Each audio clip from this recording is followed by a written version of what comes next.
what makes them shine. Tune in, get ready, we're diving into their grind. With Jordan's questions, we reveal what's at the core. Hurdy's tech wizardry, bringing stories to the fore. Together we create, start showcasing what's unique. Mansfield Buzz, where content creation sleek. Calling all business owners and customers to the scene. Discover authentic gems, find the best you've ever seen. Meet the faces behind each unique space. Trust in their stories, find community in this place.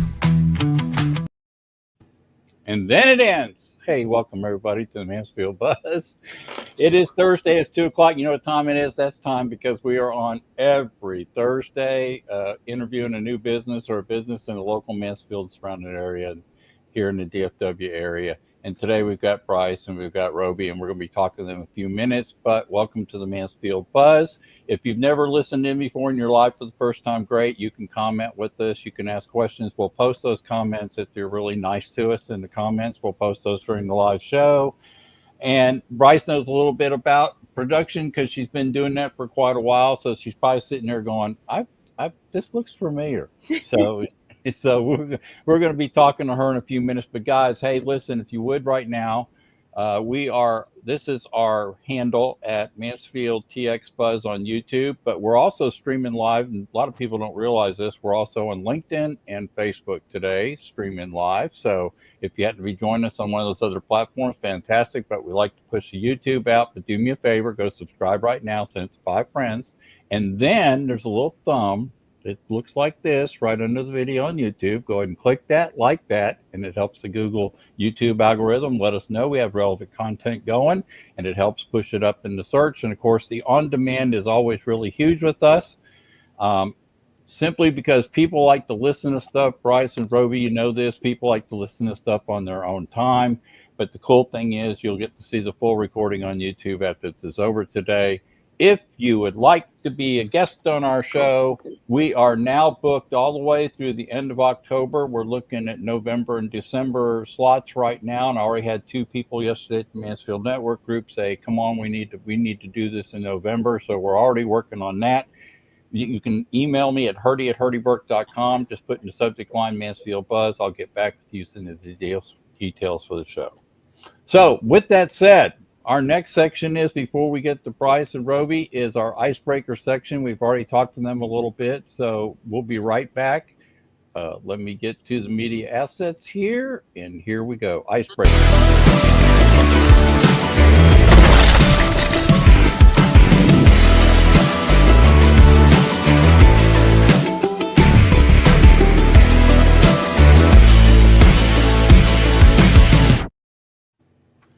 All right, everybody, welcome to Icebreakers. Jordan, this is where you get to have some fun. We want to welcome our guest, Bryce George with TestimonyCreative LLC, and Roby McEuen with Robee Graffrix. That's Graffix. I'll be posting their websites at the end of the show or throughout the show. So, Jordan, take over and let's find out a little bit about our 2 guests today. Let's do this. Well, first of all, welcome to the show. I'm so excited to have you all here. Thank you. We're excited to be here. Good to be here. And we got to keep Bryce awake today, okay? There's a story behind that. So. Yes, there is. Coming out from an old nighter here. Yeah. But Robee, let's start with you because before the show, we're prepping for this, and actually I thought this was really funny. But apparently you have a PA public service announcement for us, right? Don't lock your knees. Right. Anytime you have to stand for a long period of time, do not lock your knees. I found out the hard way in junior high. I was the flag bearer for the Pilgrims Thanksgiving show. My job after I put the flag in the stand was to stand there by it. And I don't know, about 20 minutes in, maybe a little bit longer, I found out what happens when you lock your knees. And I passed out on stage. And the really funny part is that they were going through the history of the United States, and they came to the part where they said, and a shot rang out, and Lincoln was dead. And that was when I passed out and just fell right over and landed on the stage. And everybody thought it was part of the show, but it wasn't. It took about 12 of them to get me off the stage. Talk about dead weight. Oh man. Well, oh my goodness, that's awesome. People are Well, like, man, that's commitment to the show. Yeah, Right. and we're excited to have you. And That's right. There's a reason why Roby's here today, and we're going to talk about a connection with Robee and Bryce today in a few minutes. But Yeah, and to hint a little bit about that, Robee, you have a very different background from Bryce. I'm wondering, where are you? Well, I'm actually, you mean like where am I physically? Yes. Yeah. I'm actually physically, I'm at the University of Texas at Arlington right now. I'm sitting in my office. We just had the first I love faculty it. meeting of the new semester that's coming up. So everybody around here is getting all geared up and getting ready to go. And I've been teaching here as long as Bryce has been alive. I started teaching here in 2001. Wow. that's awesome. We're That's going to awesome. talk about that. Yeah. And so is that every single advertising annual, like since 2001, like behind you? It's a bunch of them.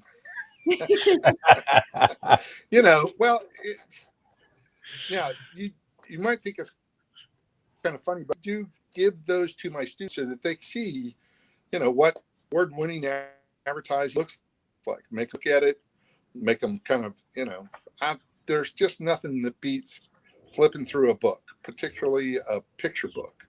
And so it's one of the things that I will tell you in my life really kind of kindled the passion that I have for advertising and graphic design, was looking through the annuals and flipping the pages and seeing what was being done and keeping current with, the trends and that sort of thing of what was going on. So yeah, I still make them do it. That's really cool. Yeah, I recognize those covers. It's like, Yeah. oh man, those are great. That's pretty cool. And the one thing I like about those the best, I don't know how they did it back then, but man, somehow they just don't run out of battery. That's a joke. Well, I didn't. I, Good try. No, they don't. Now, you might fall asleep, Good try. but they don't run out of battery. That's right. And you can always go back and visit that later. And you just fold the corner down, and you're good to go. What I used to like about some of those old advertising books, just throwing a quick story here, is my background's in marketing 30 years too, is I like to go back and look at some of the retro colors on stuff, and kind of bring some of that color back to the present. People just love that stuff. So we'll move on with that. But, so Bryce is getting ready to tell us what about her icebreaker. Yes, Bryce, it's your turn. Time to wake you up. So my icebreaker is what my first car was. So it was a 2009 red Mini Cooper, and it had like 75,000 miles on it. I drove that thing till the transmission went out, and I probably won't ever drive another car again that I get so many compliments on. No. I just got a lot of compliments on that thing. So. Mini Coopers are extremely cool. They're bumpy. A lot of people don't know they're BMW chassis type stuff, Yeah. but they're just awesome, and they look so cool. And they're a nice knockoff from, if you go to Europe and you see the real old Mini Coopers with the little 4-speed on the floor and everything. It's just, they're really cool. So yeah, hey, I can see you in one of those. My red glasses. Yeah, I can see you. Yeah, I could kind of see you going with the culture on those. That's pretty cool. So. Yeah. Now, what I'm thinking is a red Mini Cooper for your first car. Like, what were your parents thinking? Well, so it was. What year was it? It was like 2017 when I got that car. And I was 16, so that shows you how young I was or am. And my mom actually had a I don't know, like a 2004 Mini Cooper. It was like one of the very first original ones or something like that.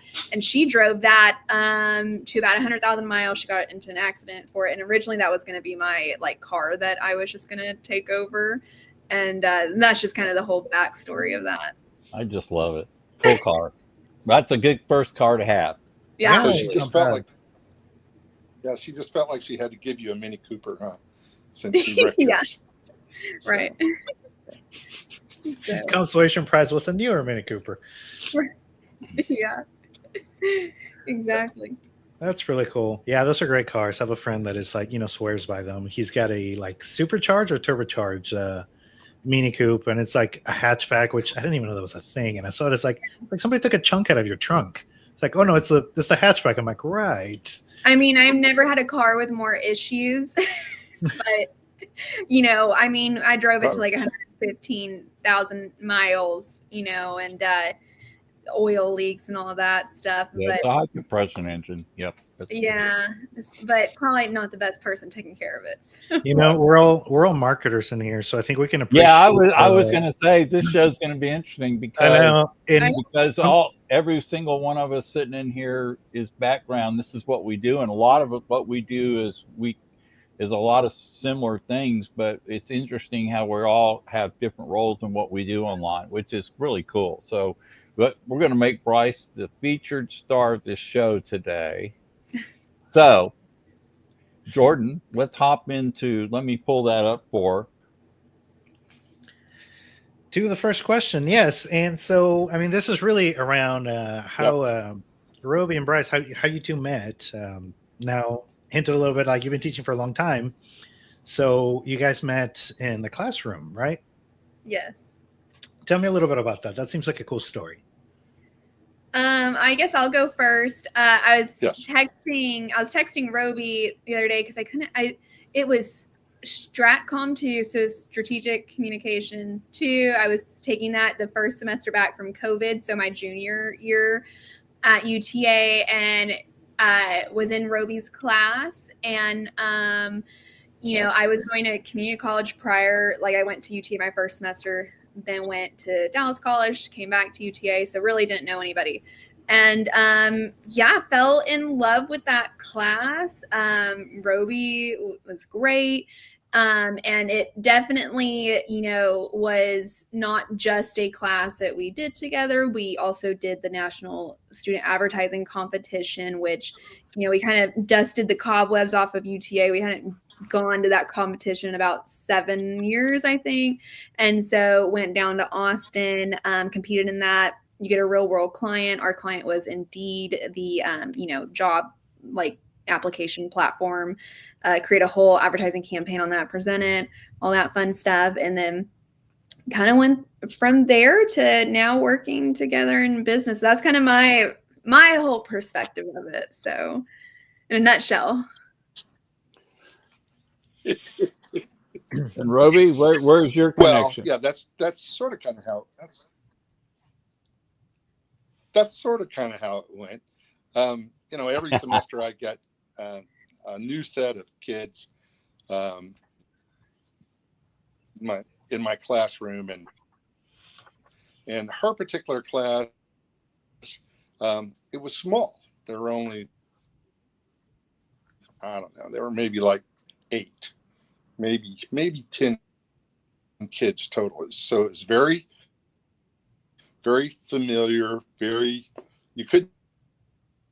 was no place to hide, really, if you were a student. There's students that some of them sit up on the front row because they want you to see them, and then other ones sit on the back row because they don't want you to notice them. Well, Bryce was kind of right in the middle, and there were like 2 or 3 other young ladies that you could tell they were all just like kind of best buds. So it was a very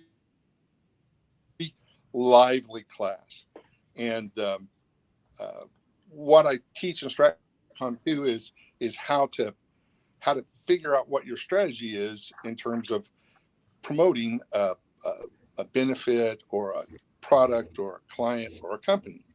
And then the next year, that was when Bryce and all those other girls that she was with in that class all became officers in the American Advertising Federation Club at UTA, which I'm the faculty sponsor of. And that's what she was talking about, where we went down to the National Student Advertising Competition, which is to work on a real account. And UTA hadn't sent a team in quite a while, and they decided amongst all of themselves that they were going to do that. And they did. And that was the really remarkable part, was that they fundraised about $5,000 to pay for their trip. They did all of the creative work. They put together the presentation. They presented it, and they went down to Austin and, did the whole thing. And that was really kind of, that was a very special group 2 class. I still keep in touch with most of those young ladies in some form or fashion. And it's my real privilege to be a mentor for them if they have questions about stuff. That's really cool. And I will tell you that I was in some of those smaller classes in college I'd walked into, and I went, darn. Ooh, Darn, this is the big class. Darn it. Yeah, I think it was maybe like 6 people in that class. I mean, it's like a small class. But Yeah, especially when you go from the auditorium classes to like 6 people, are like, oh man. Yeah. well, my point is that generally those classes end up being the coolest classes in the world because you got to know your professors and you got to spend a lot more time with them, and digging into some of the subject matter you're working with. So yeah, I laugh at that, but when you said that, first thing came to mind is I remember walking into a class of 6 going, uh-oh. Yeah. And it goes to show, right, like our perspectives as students, you don't really think about it that way. But now when you get into the business world, getting like one-to-one access to a subject matter expert, it's typically a consultant, it costs a lot of money. Mhm. And as a student, you get into a class where like there's only 6 of you, and you get like almost like unrestricted access to your teacher, like your learning potential like skyrockets. Mhm. Exactly. Huge. Yeah. Now, Well, Robbie, it's a very different learning environment. Yeah. Oh, Robbie, I was going to ask you, I think we have a little bit of a delay, but I wanted to ask you a little bit now about your alter ego, because you are a teacher, but I think at night you double up as something else. Well, my wife and I do run an advertising and graphic design firm in Fort Worth, if that's what you're talking about. Yes?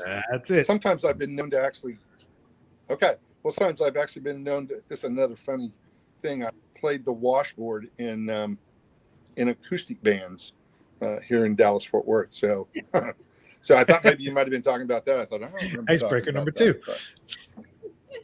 There you go. So, So tell us a little bit about your agency. That's really cool. Sure. Well, in a lot of ways, my journey is similar to Bryce's journey. I had really 2 jobs at college. One is the other one is a graphic designer, and then literally inherited the business. He's breaking up a little bit, Jordan. Moved to Austin, and I didn't go. And so I've been running Roby Graphics Advertising Design since '92. And we do advertising, graphic design. We work for big companies like Alcon Laboratories and Miller Beer and,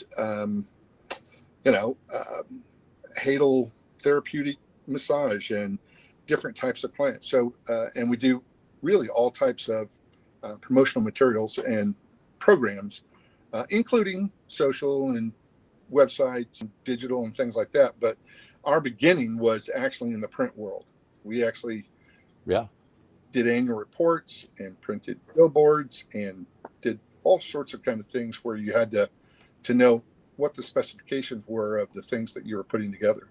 But it's still the same process, whether you're doing it for a post that's going to live online or whether you're doing it for a magazine ad that's going to run in a publication.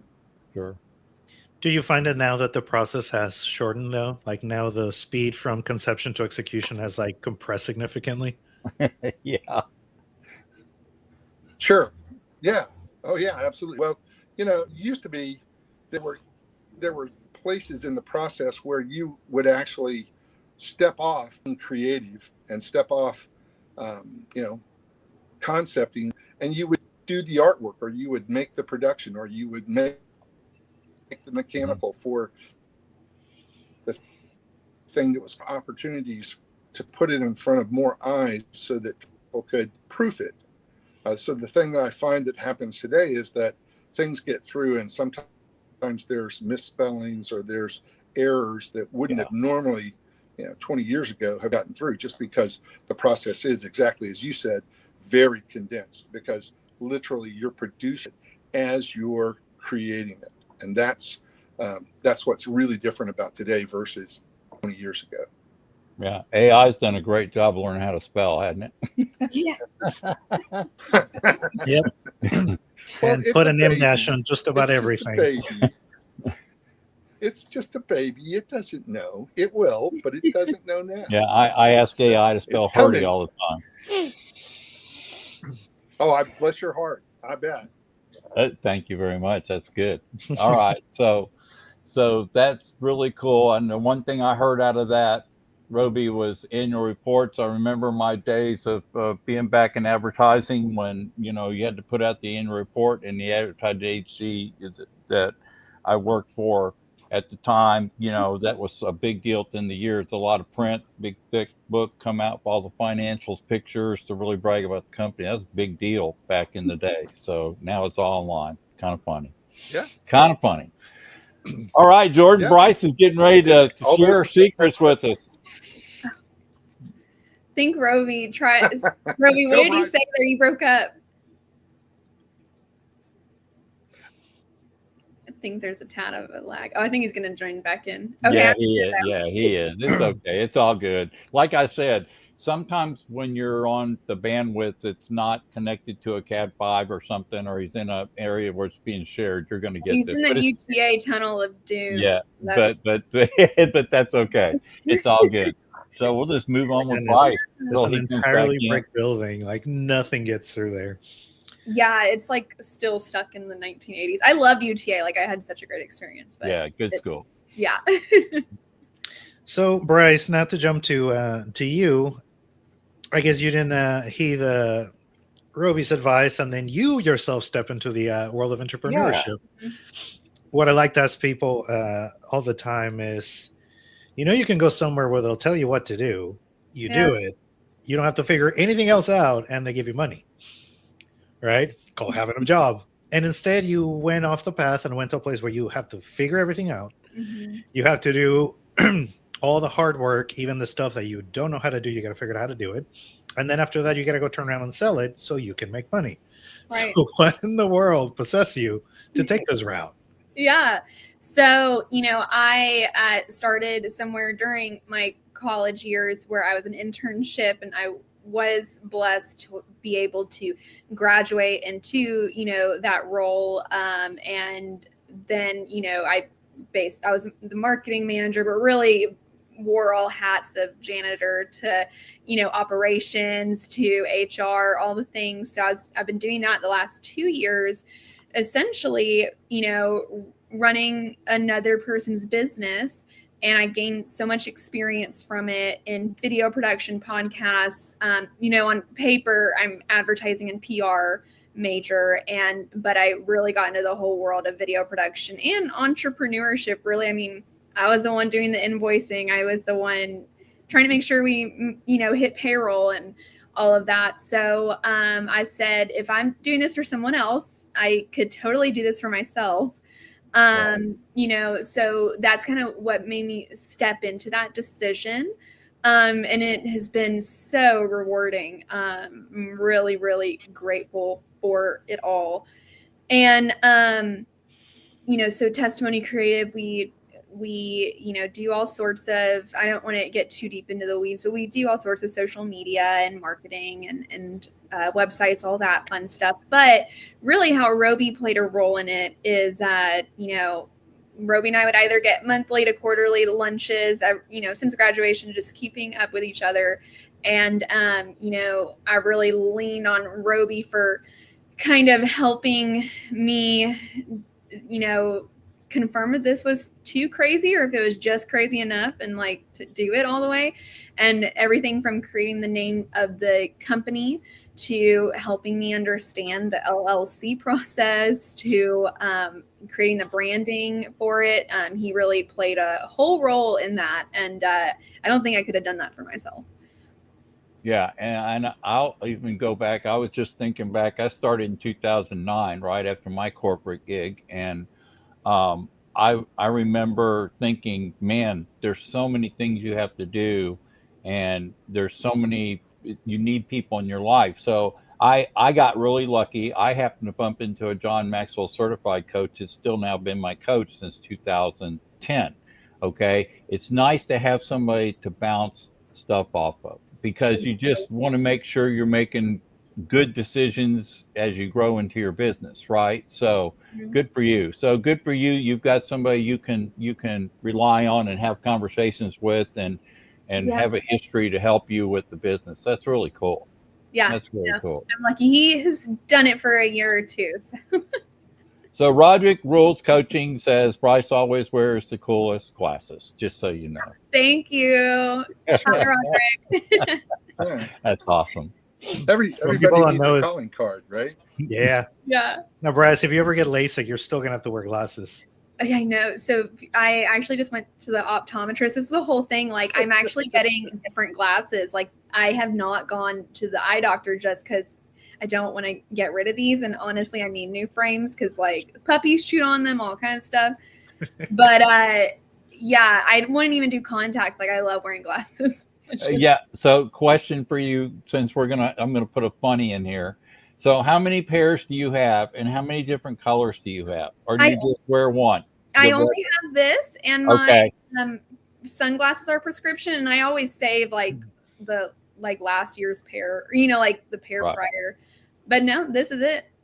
I love it, because just about everything you do on your marketing stuff has you with the glasses, and I almost think it's part of your brand, because it along with how the cool stuff you do, but you know who you're looking at when you see these glasses. That's really cool. Not a bad idea. I was even telling Robee, I was like, can we keep the glasses and the logo? And he made a good point. I may change my glasses at some point, So. Yeah. Well, it's still cool. Yeah. I'm interested in the name, Jordan. Yes. Should we go into that? Well, before we hop onto that, Robee, you hopped off and hopped back on, but we talked about Bryce's journey into entrepreneurship and just what you, the role you played. But I'd love to hear from you a little bit. Just how did you guide her? Because that's going to be an interesting conversation when somebody comes to you is like, so I got this crazy idea.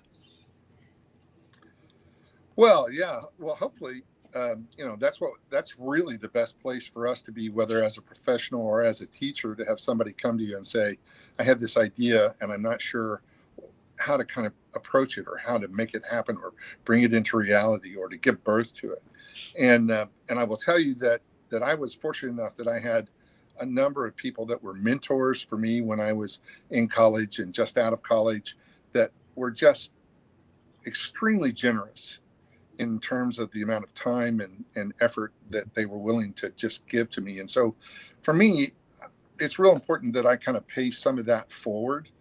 And so what I really wanted to help Bryce do was to be able to come up with something that represented her. Like, obviously the glasses are something that we associate with Bryce, but I wanted it to be something that was deeper and that talked about what it was that she wanted to bring to the table to be able to share with her clients and the people that she was working for. And so I just walked her through the process of really it was like word association, and every time we got to a place where we felt like she had exhausted the things that she was putting out, we changed the question and asked a different question and began, so what does this feel like? What are the values that are behind this? What is it, the essence of what it is that you're trying to do? And each time it allowed us to kind of create a different perspective by asking different questions about what it meant to be a storyteller, or a person that was, very good, for lack of a better word, giving testimony about themselves, about their business, about their product, about whatever it was that they were doing. And that was, I don't mean to steal her thunder, but that's kind of where she landed. And she's the one that came up with the name Testimony. But it was out there. There was a lot of creative work that went into getting to that place that that we had to work through and that she worked through. And she was great. And it just like, not to belabor a point, but when she was in class, she always kind of went the extra mile. And so I just kept pushing and asking questions, and she kept coming back and bringing new answers and coming up with new creative, and finally arrived at the place where she is today, which is, which for me is extremely rewarding, just because she's really, really smart and is able to kind of integrate the information that I share with her in a way that is super meaningful. And so I'm just glad to be along for the ride and be having some fun with this, because it really is at the heart of what I like to do. That's awesome. I love that. And Bryce, you can totally cry on camera. It's okay. Well, and I don't even know if me and Roby have talked about this. So when we went to the whole student advertising competition, long story short, we didn't place great at all. It's okay. It was our first year back. But that year, Roby won Teacher of the Year, and I think it was just a really rewarding moment for everyone at that table. Roby was totally shedding some tears. His daughter was the one to give him the award. And, I think all of us were like emotional. It just felt, it felt like we still came home with something, seriously. I mean, and he totally deserves that award. So that's awesome. That's really cool. Yeah. We all went through a lot together. Yeah. When you spend she was talking earlier about, or we've been kidding her about, work late and burning the midnight oil. But when you're working with 9 or 10 people and you're trying to put together a pitch, and, there's just this kind of bond and camaraderie that's part of the process that nobody really, I just certainly didn't go into the process thinking that was what was going to happen. And yet that was one of the byproducts of them working so hard on the presentation that they were working on, and all of us kind of shepherding that through the process to presentation. Is that I can't really speak for her, but I do believe that some of the kids that were on there made lifelong, friends and relationships as part of the process of doing that. Jordan, this is funny. Or there'll at least be some good stories to tell. Yeah, I'm sitting there listening to this, and I'm thinking, wow, here's a real example of classroom to actual applied knowledge to the market, right? Where you think about the separation between school and work today, right? And here's a case where the classroom's paying off in the actual business that Bryce has started, which is really cool. Yeah. Yeah, you don't see that as often as you probably should. No, you don't. Which is great. And so, she's really exceptional. Thank you. Sharp. And so you helped her guide through this. And then, Bryce, I'm going to pass the ball to you, because then you arrived to Testimony Creative. Yeah. But I want to talk a little bit about that, because there is obviously a lot more. Like, it's just the tip of the iceberg, and it's just like hoisted into a very robust brand. Yeah. That, as Roby talked us through, you put a lot of effort to. So tell us a little bit about that, and about the name, and kind of like what it stands for. Yeah. So testimony, a little bit to what Roby was saying. I have filmed actual testimonials, and not that we're trying to be so literal with it, but, I've experienced actual testimonials too. The word storytelling was a big word for me.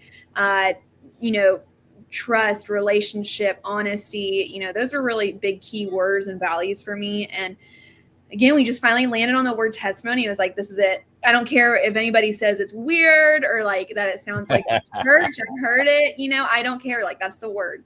And, we decided on that. And then even into the details, like the colors, the branding of, the logo and the identity, it's all based off of fun is a big thing for me. I do like actual color, obviously, but right. To be fun, to be playful, to be energetic. And that really is shown through the colors that were chosen.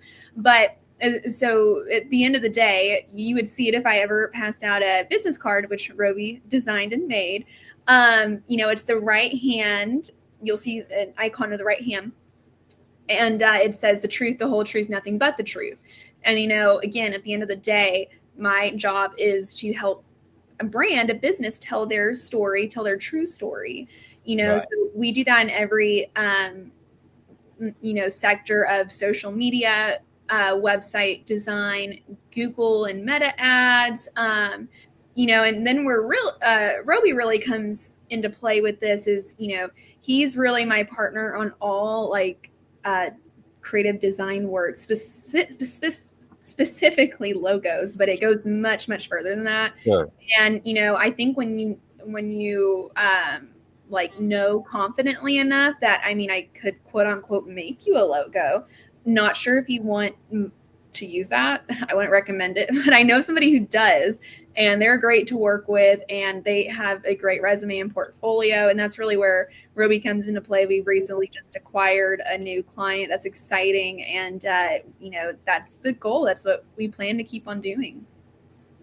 Yeah, so it's kind of nice to have partnerships, isn't it? Isn't it nice Absolutely. that when you get into your entrepreneurship a little bit, that you start putting your wagon wheel together, right? You're the center of it, but you can start putting those people that you're going to use in your team to supply different segments of your marketing, which is you've already discovered that. And you know what? Most people don't discover that for quite a while after they've been in their business. They go, I'm tired of doing everything. So, and it can look in a lot of different aspects of like when you're a new business growing into hiring your first part-time 1099s to, outsourcing. But at the same time, I think the most important part is that myself or any business, you have to stay part of that communication. You have to stay part of that timeline, but you have the resources to make it happen. So absolutely. Yeah, you're the boss of the account, and you get to make the decisions with the folks, but you get to choose the folks you want to bring into the account, which is really cool. Yeah, for sure. I wanted to ask you too, so as you develop your brand, you had a pretty good idea, and I love that testimony, right? Like, I'm a big fan of rooting marketing in truth, which is, ironically kind of a new approach to it, whereas before we just kind of created personas or just exaggerations or fictitious environments, and now we're really going into more of a truth-based because we're more educated consumers. I'd love to know, how'd you decide what services to offer and why, especially because if you're going behind a angle of truth, then I would imagine you base that as one of your like most important factors on deciding what to do. Sure. So for me, the biggest thing is really my clientele is the small business owner.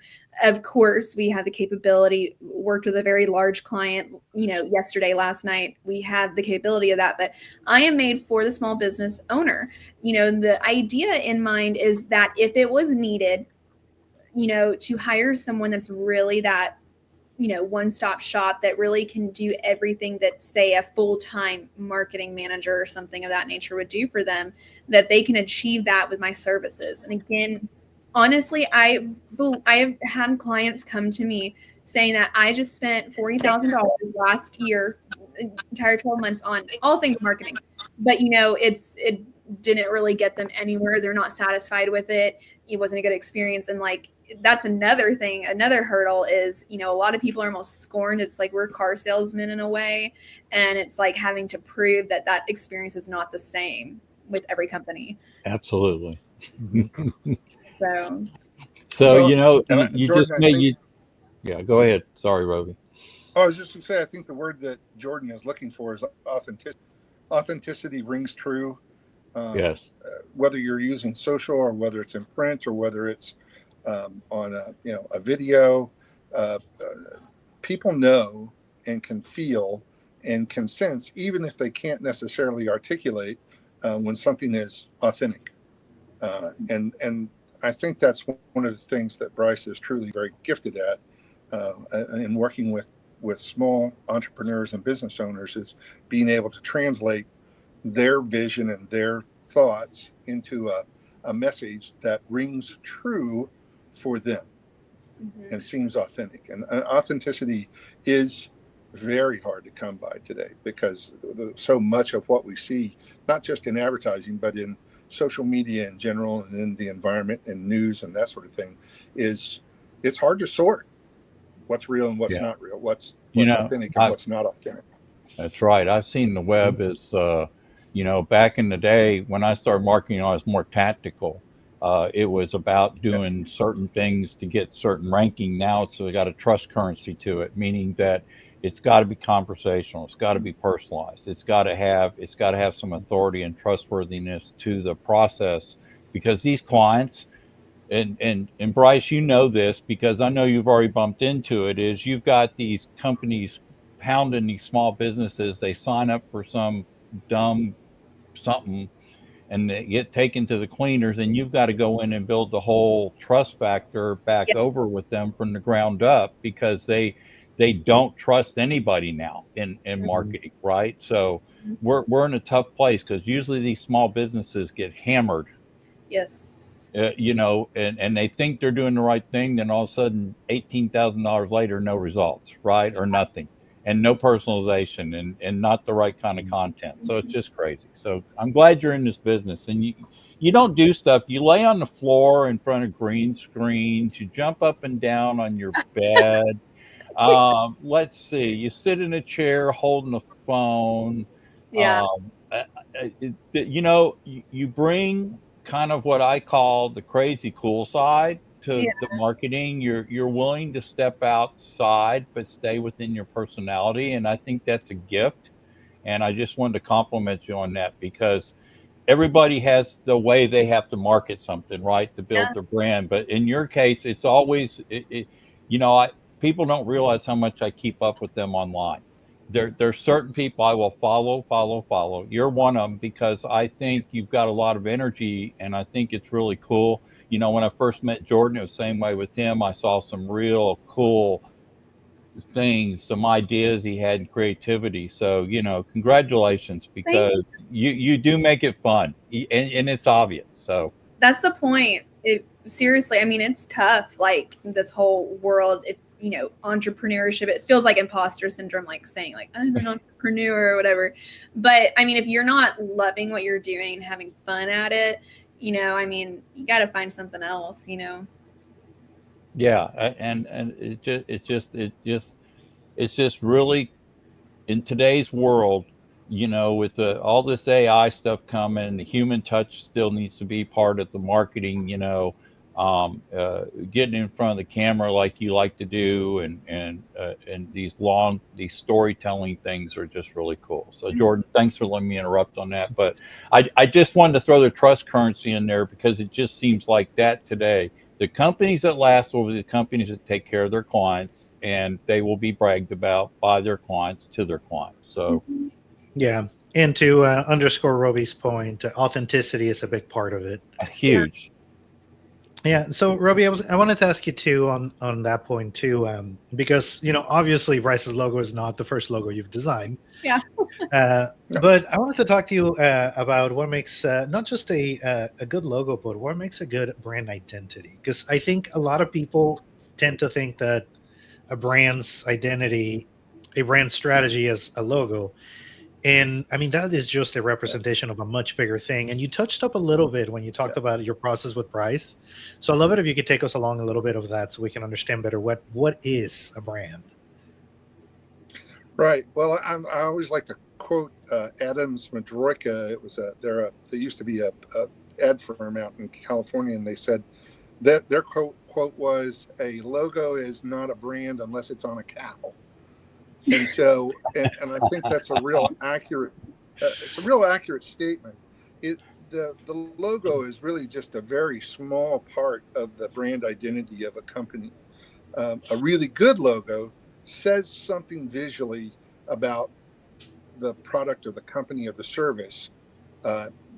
It can be as simple as having an apple with a bite out of it that simply represents the word apple. But we know that as a brand, that means a lot more to the people that use their computers, that wear their watches, that use the iPads and all the other stuff, right? So and so a brand is partly the work of the designer and the client, but mostly it's the work of how the customer perceives the product, company, or service. And that's the company has some control over that, but really the brand lives in your mind and in my mind and in Herdy's mind and in Bryce's mind. Of like, we might, when I say Apple, or if I say Starbucks, or if I say McDonald's, every one of us has a different idea about what each one of those companies represent, and that's the brand to each one of us individually. They can all do things to influence that, but really in the end, it's what our experience with them dictates what the brand is. And I think that Herdy was kind of right. I mean, part of it is visual, like Bryce's glasses, but a lot of it is our experience and whether we have a good experience with those companies. So the brand is always changing, but the logo should always be constant. Like wherever you see the Target logo, it always looks like the Target logo, or like any of the other ones that I mentioned. So on the one hand, the logo is the visual representation of what the product or the company or the service does. And then the brand is how the customer experiences that. And that's the difference between those two things. Did I answer your question? Yeah, definitely. And it's so helpful to understand, and because we get so caught up on the visuals and the one-offs, right? So you try to say everything with one logo, or say everything in one social post, say everything in one landing page, and it's just like, that's not how the conversation works. Right. Conversation is a good word about that, because it is about a conversation between the client and the customer, and it's not one-sided. It is two-sided. There's messages and in both directions, and that's what's really important, is that the client needs to be listening to their customers as much as the customers need to be listening to the client. Yeah. And I would say I remember the spam guy for Google was Matt Cuttis back in the day before Sullivan came along, and he used to say, quit worrying about SEO. Just stop. And this is a Google guy, okay? Quit trying to game the system and go out and find out what these clients, users, where they're at, and get into finding out how they literally look for you, and then present them the way that you need to have the story told to them. And I've stuck to that since I've been in my business. Is I'm thinking about how people are searching for them, looking for their product or service, right? And not trying to worry about the SEO part, because that's important. Don't get me wrong. I'm not saying it's not part of it, but it's not the most important thing. And I think you're right. The brand part of it is, hey, you want to get noticed, but it's not. Marketing and branding are two different things. And I tried, Bryce, have you bumped into that yet, where somebody calls you up and says, hey, I need my phone to ring and I need leads? And I go, oh, so you're talking about advertising? Well, I think the thing is, people generalize sales and marketing, at least from my world. That's marketing is the same thing. That is totally not the same thing. They work hand in hand. But to believe that, and Roby may say this better, but that marketing is going to create you X amount of revenue, like that's not really how that process works. Correct. So. Yeah. It confused a lot of people, but you just learn through the process of working with clients, right? That when they call you up and say, hey, I need my phone to ring, well, they're talking about a whole different type of package of how they need to be approached, right? And that could be strictly running ads, or because you want somebody directly to get involved with the product or service. Mm-hmm. So the brand side for me, and Roby, this is really cool, is that I think, and maybe I'm wrong, I hope I'm not, but it seems like today with the web, a smaller business has a level playing field to build their brand just as effectively as a large company. Am I correct in thinking that? I'm not saying that their brand's not bigger and more spread out. I'm just saying, from the standpoint of the web today, we can level ourselves on the playing field even for a small medium business. Correct? Yeah. Well, I think it's they don't have to have the money and the resources. They just really have to understand, and big clients suffer from this too. You can't reach everybody, but if you know Yep. who you want to talk to and can figure out how the web and other resources that are local, like for instance this podcast, if there was advertising that was part of this, you guys deliver a certain demographic, a certain group of people that certain companies would love to have access to. And Yep. so if small clients understand that who they want to talk to and what it is that they want to say to them, then it's a much more democratic environment than and that they don't, if they can just remember that they don't have to be Coca-Cola or McDonald's or one of those big companies, and just remember what it is that they're about. And that's how you build the brand, is to deliver a quality product or service and do it for a fair amount of money. And Yep. you'll build a brand, and you'll build Yep. customer loyalty, and you'll have people that will refer you to other people. And that, for a small business, is it's the coin of the realm, is referral from friends and relatives and associates and people that you know. One thing I find that gets a little bit like just kind of muddled in the mix is people will confuse the brand strategy portion to then the marketing strategy portion to the sales strategy portion. Oh, absolutely. And it all gets just sort of like meshed into one thing that is just the one like switch you can turn on and basically turn this machine where you can feed it $1 and get back $5. So Wouldn't Bryce, that be nice? You're right. so Bryce, Nat, you've been doing this for a while. You haven't been doing it too long, but you've been jumping into it. What have you discovered? What's one thing that just keeps popping, just keeps on your front of your brain? What have you realized? The hours? What? Oh no, the hours I did that. That's kind of what You left. did that last night, right? Yeah, but really the biggest thing is I tell people this, it's insane since I have gone out on my own, the people I've come across and the stories that they have. Like seriously, the clients and the businesses, their stories, who they are. It's Yeah. like, this is why I did this. But I don't know if it's just like a different type of attraction there, because it's like I'm kind of going through the same process that they're going through. It's like I'm learning how to run my business. I'm learning how to do business 100% on my own. And it's like, Sure.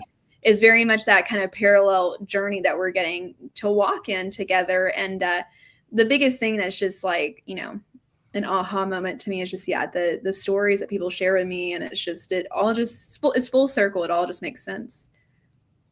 I love it. Yeah. And I love to get from you two your perspective on AI coming into the field and a little bit of the maybe the mistakes that you're seeing people do. Because from my end, in my space deals mostly in the marketing and branding strategy portion. So I come in kind of like at the front end of things where you're just trying to like figure out like what's even the path you want to go down. And I've seen so much of this, like, let's ask the robot to do everything for us. And then it just like regurgitates this standardized answer that one size fits all kind of thing. I'm curious to see how you've seen it kind of play in your fields and a little bit of the right and wrong ways to use it. I'll let Robee go first on this one. Well, as you can imagine, in education, it's a hot topic, has been for probably about a year. They even are talking about now that in LinkedIn Learning, they now have modules about prompt engineering. And they don't mean like doing it fast, but they're actually, talking about how you can engineer the best kind of prompts for AI. And so part of the struggle is figuring out where does it fit in best.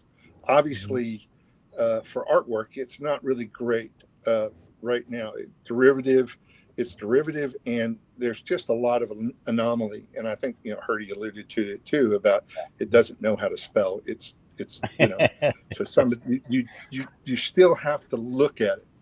And that's the biggest part, whether you employ AI at the beginning of the process, in the middle of the process, or closer towards the end of the process. It's only a tool for aggregating information and not really for finishing things up. You might ask it, for like word association, great tool for that. You can say, what are all the other words for storytelling? It'll spit you out a list of, 50, 60 words that are kind of related to storytelling, but you still have to go back in and you have to look at them and you have to decide, oh, that one, not that. Yeah. So there's still, the person that's creating still has the control over what happens. And anybody that doesn't think that people can see what they're doing with AI is, let's go back to the authenticity thing we were talking about earlier. People see it, they recognize it, they hear it. There's a pattern that's part of the computer in the way that it writes and the prose and the things that it puts together.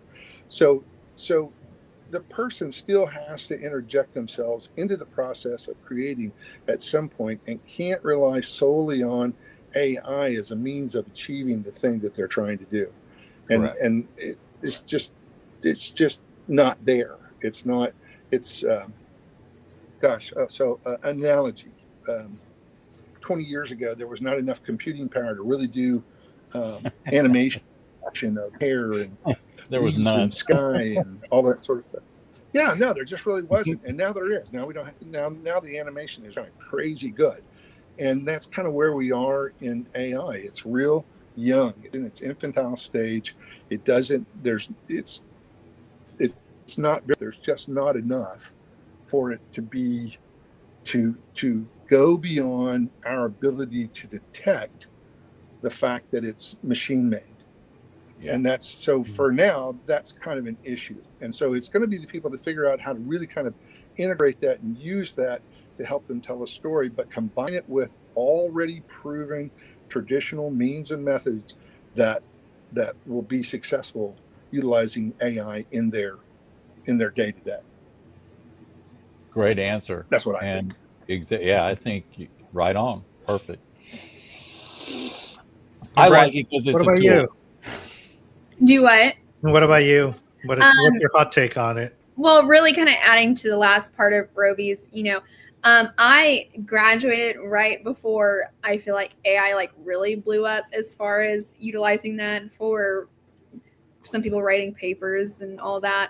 So I didn't really go through that whole college part, but I do feel, I've heard people say before, AI is not going to take your job, but somebody who uses AI can. I think it's that good balance of knowing how to integrate it, especially while we're on the topic of it, small business owners. It can really be a help. It can, it's something to utilize, but it should not do all the work for you or expect that to happen. Or again, really that design work that is, I don't know, that really requires human touch to that. Yeah. Design bad. AI. I don't know how those samples they put out there is look what I made using Chat GPT 5 or using all this. I know. The ones that you see this gorgeous work they put out there, and it's there's no way. I've used it. I know how to use it. I know how to design. There's no way you got that out of a prompt. There's probably 1,000 of them, and you probably ended up in Photoshop anyways. Yeah, exactly. Yeah. Right. Well, believe it or not, we have bumped into the top of the hour. I had a great time. And I'm going to show you guys some websites. So I'm going to put that down here. So please go check out TestimonyCreative.com. That's Bryce's website. And then you can go over here, and I'll put these in the descriptions when I repurpose this on YouTube and get all the descriptions really well. We'll get these links put in there. Check out Robee Graffrix too, because this guy's knowledgeable as heck on a lot of it has been through, like me, been through the traditional side of advertising into where we're at today on the web. So go check that out. And Bryce, thanks. Thank you guys. Had a really good time chatting with y'all, and super happy that Roby got to be here. And, yeah, it's like a quadrant of advertising people in this. Well, conversation. I think the beauty part of this is everybody's a little different on what they bring to the table. I'm in a niche with Google, and that's it. You're more broad. You can offer video services, and you can offer, you got communication background, and Jordan's got agency background. There's some, and Roby's got the graphics company along with the web development, design, everything they do. So you've got a plethora of good companies here that can apply themselves to many, many different businesses, which, and I'm just going to say this really quickly. People who get hung up on other people being in their business are absolutely going to kill themselves not sleeping. There's a ton of people in my market. There's a ton of people in Jordan's market. There's a ton of people in Bryce's market. And you know what? It's all about just taking care of the clients that you get, right? And manage through them. And there are points with clients you need to tell them I'm done, and you need to go bigger with somebody else. Jordan's referred me in. I've referred Jordan into some accounts that I didn't want to do the next level stuff, so he's handling that. I love this world. This is fun. To me, this is fun. Yep. So I think it's fun too. any final thoughts, Bryce? No, just y'all see where to reach us. Roby and I make a great team, and seriously, we are the small business built for other small businesses. So happy to help however we can. Well, we want to thank everybody for being on the Mansfield Buzz. Yes, it's Thursday. It always amazes me how fast the hour goes when we start getting into the conversation and having fun with it. You guys sit tight with this. We're gonna let everybody know next week. Next week we have a web designer, matter of fact, coming on the show. So we'll be talking to a web designer next week on the show. And so we're really excited. And again, we're booked through October. So if you guys need to get a hold of us, just do so on YouTube, comment on some of these videos. We'll get this out to you, Bryce, so you can start sharing it out to your social network. And y'all have a good day. And we'll see you next Thursday at 2 p.m. on the Mansfield Buzz. Thanks, guys. Thanks. Bye. Bye, y'all.